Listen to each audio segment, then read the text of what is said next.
देखिए, स्कूल में तो हर एक चीज़ सिखाया जाता है, बट एक गुड लिसनर बनना नहीं सिखाया जाता है। और मेरा मानना है, वंस आप लिसनर बन गए ना, तो आधी जंग जीत जाएंगे। और फिर बचा हुआ चीज़ हम लोग पढ़ते पढ़ते कवर कर लेंगे, और ये सफ़र हम लोगों का बेहतरीन होने वाला है। पढ़ेगा इंडिया तभी तो बढ़ेगा इंडिया, यही हमारा मुहिम है, इसे ही हमें आगे बढ़ाना है। तो प्लीज़ इस चैनल को लाइक करें, सब्सक्राइब करें, साथ ही साथ बेल आइकन को टच करना ना भूलें। मैं हूं गौतम, स्वागत है आपका आज के इस सेकेंड वीडियो लेक्चर में। चलिए मैं आपको क्विकली बता दूं कि आज के इस वीडियो लेक्चर में हम लोग क्या पढ़ने वाले हैं। देखिए, सबसे पहले हम लोग पढ़ेंगे, लास्ट वीडियो का रिकैप करेंगे, देन पार्ट्स ऑफ स्पीच के बारे में पढ़ेंगे, फिर हम लोग सेंटेंस फाउंडेशन की बात करेंगे, और फिर सेंटेंस फाउंडेशन में सबसे बड़ी बात जो हम पढ़ने वाले हैं वो होगा वन वर्ड वाले सेंटेंस की चर्चा करेंगे। क्या होता है वन वर्ड वाली सेंटेंस और कैसे बनता है, इस सब की बात करेंगे, और स्टेप बाय स्टेप इंग्लिश सीखने की कोशिश करेंगे। इस मुहिम में आप मेरा साथ दीजिए और हम सब मिलकर इसे आगे बढ़ाएंगे। पिछली वीडियो में हम लोगों ने पढ़ा था किसी भी लैंग्वेज को सीखने के लिए मुख्यतः 5 एस्पेक्ट्स होते हैं: listening, watching, reading, writing and speaking. फिर हम लोगों ने पढ़ा था हर एक लैंग्वेज एक साउंड होता, और साउंड को रिप्रेजेंट करने के लिए कुछ सिंबल्स होते हैं, जो कि इंग्लिश में 26 हैं। 26 लेटर्स ये हमारे सिंबल्स होते हैं, और इसी 26 लेटर्स के ग्रुप को हम लोग अल्फ़ाबेट कहते हैं। कुछ लोग इसे ही अल्फ़ाबेट्स कहते हैं, जो कि बिल्कुल गलत है। फिर हम लोगों ने देखा था कि इस 26 लेटर्स को 2 पार्ट्स में बांटा गया था, यानी एक पार्ट था वॉवल्स का, दूसरा पार्ट था कॉन्सोनेंट्स का। फर्स्ट पार्ट वॉवल्स जो कि 5 था, और सेकेंड पार्ट जो कि कॉन्सोनेंट 21 था। फिर हम लोगों ने पढ़ा था कि इस दोनों को मिलाकर हम वर्ड बनाते हैं, पर वर्ड तब बनता है जब इस दोनों के ग्रुप को, यानी लेटर्स के ग्रुप से एक कंप्लीट मीनिंग निकलता हो, और वो हमारा वर्ड होता है। विदाउट मीनिंग वाले कोई भी ग्रुप ऑफ लेटर्स वर्ड नहीं होता है। अब आगे, अब हम पार्ट्स ऑफ स्पीच पढ़ने वाले हैं। देखिए, पार्ट्स ऑफ स्पीच को समझने के लिए सबसे पहले हमें सेंटेंस को समझना होगा। अ वर्ड और अ ग्रुप ऑफ वर्ड्स जिसका अरेंजमेंट सही सही किया गया हो, साथ ही कंप्लीट मीनिंग बताता हो, मीनिंग होता हो उसका, वो हमारा सेंटेंस होता है।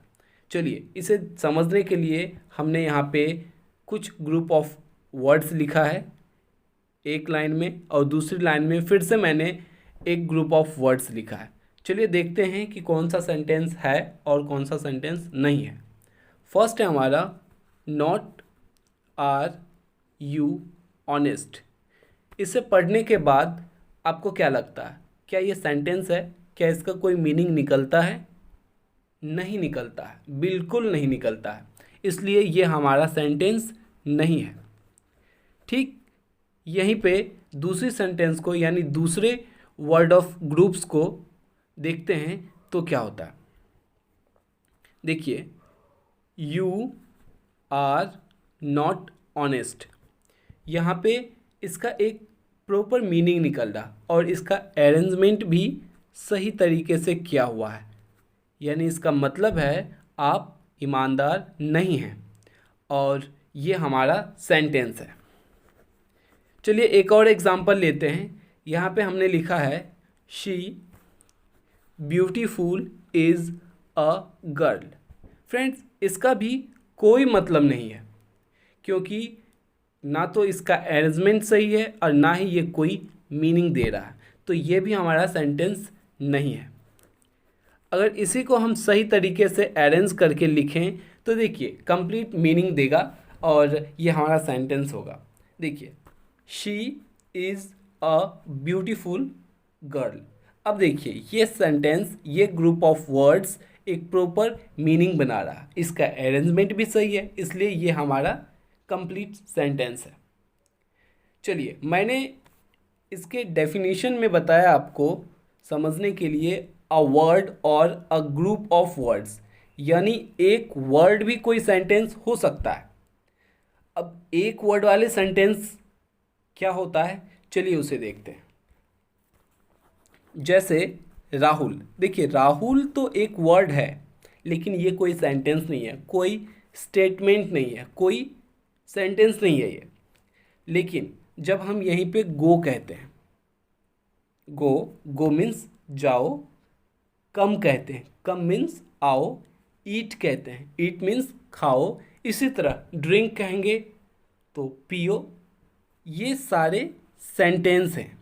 इससे हमें ये पता चल रहा है कि कोई हमें कमांड दे रहा है जाने का, कोई मुझे कमांड दे रहा है आने का, कोई मुझे ऑर्डर दे रहा है खाने का। तो ये एक वर्ड वाले हमारे सेंटेंस हैं। आई होप आपने इसे समझा होगा। अब चलिए हम लोग पार्ट्स ऑफ स्पीच को इस सेंटेंस की मदद से सीखते हैं। देखिए, यूँ तो हम लोगों ने सीख लिया कि सेंटेंस कैसे बनाते हैं, और एक सेंटेंस वर्ड से मिलके बना होता है। लेकिन क्या आपको पता है, हर एक वर्ड का अपना इंडिविजुअल यूज़ होता है। हालांकि उसके नेचर अलग अलग हो सकते हैं। कुछ वर्ड दिखने में तो एक जैसा दिखता है, यानी उसका नेचर तो एक जैसा होता है, लेकिन जब उसे यूज़ करते हैं तो यूजेस के टाइम में उसका मतलब बदल जाता है। तो यूजेस के हिसाब से हर एक इंडिविजुअल वर्ड को का एक पर्टिकुलर नाम दिया गया है, और उस नाम को हम लोग पार्ट्स ऑफ स्पीच कहते हैं। जैसे हमने यहाँ सेंटेंस लिखा है, यू आर ड्रिंकिंग वाटर। देखिए, यू अपने आप में एक वर्ड है, लेकिन ये प्रोनाउन है। आर अपने आप में एक वर्ड है, ये वर्ब है। ठीक उसी प्रकार ड्रिंकिंग भी एक वर्ब है, और एक वाटर, वाटर नाउन है। ठीक इसी प्रकार हर एक सेंटेंस में आने वाले हर एक वर्ड का अपना यूज़ होता है, और उस यूज़ के हिसाब से उसकी पहचान होती है। और उसी पहचान को हम लोग इस पार्ट्स ऑफ स्पीच में पढ़ेंगे step by step. Parts of speech में सबसे फर्स्ट नंबर पे है हमारा नाउन। यूँ तो आपने नाउन के ढेर सारे डेफिनेशन सुने होंगे, जैसे बचपन से सुनते आ रहे हैं, a noun is the name of person, animal, place और थिंग। ऐसा डेफिनेशन आप लोगों ने सुना होगा।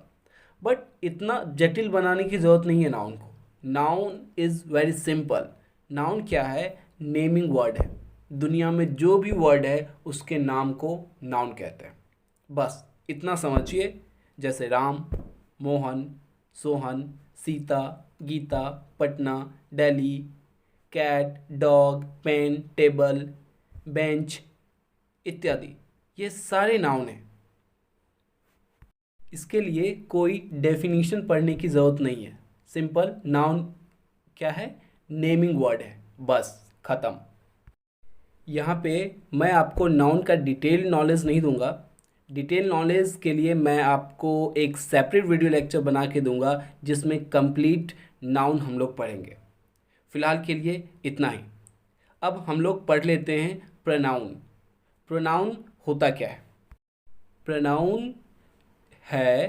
प्रोनाउन जो होता है वो नाउन को रिप्लेस करता है, यानी रिप्लेस अ नाउन।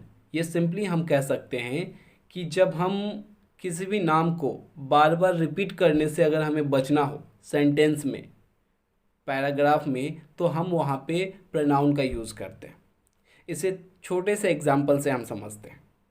जैसे हमें ये कहना हो, Rahul is a good boy, Rahul is honest, Rahul has a bag, Rahul has a book also. तो देखिए यहाँ पे हमने बार बार जो है ना राहुल रिपीट किया है।